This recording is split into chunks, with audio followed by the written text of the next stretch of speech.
अस्सलाम दोस्तों, तुम देख रहे हो अपना पंजाब टीवी। तो मैं मेज़बान अफजाल अहमद। लो जी, आज की वीडियो माशाल्लाह जनाब जर्सी गाय वारा माशाल्लाह जनाब ने तीसरा डिलीवर किया है। जनाब ने बच्ची दी थी। वैसे भाई कितनी देर हो गई उन्हें सूई? हो गए 2-3 घंटे। 2-3 घंटे हो गए सूई। कोई बड़ा छोड़ा कढ़िया जे कोनी? हाँ जी, कढ़िया जी। थना शना दी क्लियर निकली है? क्लियर साफ बिल्कुल। चोर नु सील साहू निकली है। ये शर पानी सवाले? हाँ जी, पानी से बिल्कुल। छड़ के थोड़ा जरा टोर खंगाए वारा माशाल्लाह जनाब ने तीसरा डिलीवर किया है। जर्सी चो माशाल्लाह जनाब क्रॉस है। जनाब ने बच्ची दी थी। ताज़ा नाड़वा जनाब नाल खड़ा है। पिछले वारे का की रिकॉर्ड दस्या मालक इंदा? 32-33 किलो दसदे। 32-33 किलो ठीक हो गया। ये आन दे वापस। जर्सी माशाल्लाह जनाब क्रॉस है और गुल माशाल्लाह जनाब बड़े सोहने लगे ने। ताज़ी माशाल्लाह जनाब डिलीवर हुई। अवैस भाई का कहना कि चुआई एक कर ली है इनकी। जानवर बहन तो तंग होंगे।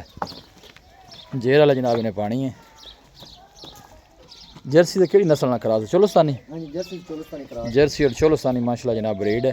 ये जान दे सोते उत्ते। वैसे भाई की मुल है इंदा? मोलो करना जिथे वेख जावे।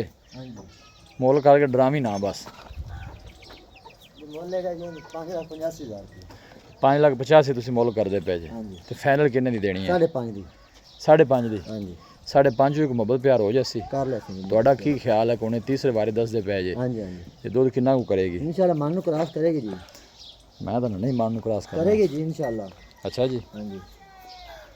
थना शना दी क्लियर है ना? बिल्कुल क्लियर साफ है। बारिश नहीं पाई जानवर ने जनाब। नज़दीक तो जनाब तुहानू आर्डर चेक करा देने। जनाब बैक साइड तो आर्डर चेक करना है। हाथी की चुआई वाला माशाल्लाह जनाब गुल लगे। बहुत बड़े साइज़ का माशाल्लाह जनाब जानवर है।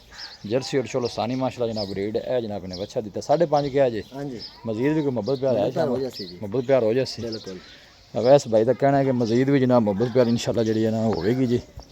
जर्सी क्रॉस है माशाल्लाह। बहुत बड़े साइज़ का जनाब जानवर है। जनाब तुहानू दूर तो कैमरा ला के दिखाने। जेर वाला जनाब ने पानी है। पाठ का मुँह खोल खा वाला। जर्सी और चोलस्तानी माशाल्लाह जनाब क्रॉस है। हाँ नहीं ठीक है। दंद माशाल्लाह क्लियर खड़े ने गाय दे। बात कर होंगे ना लोग कहते पता नहीं ज़्यादा सूया जाए जानवर। लोकेशन दोस्तों ना जनाब मैं शेयर कर दें। तहसील दीपालपुर डिस्ट्रिक्ट कुकाड़ा जनाब साड़ी लोकेशन है। और आपका नंबर है जनाब 0345 52 144। इस नंबर है जनाब साड़ी व्हाट्सअप बनी। अस उम्मीद करने हैं कि साढ़े दोस्तों को आज की वीडियो बेहद पसंद आएगी। वीडियो जनाब पसंद आए वीडियो को लाइक करो। दोस्तों ना जनाब शेयर जरूर किया करो। मिलांगे जनाब एक अच्छी और लाजवाब वीडियो के नाल। अपने मेज़बान अफजाल अहमद दो इजाज़त। अल्लाह ने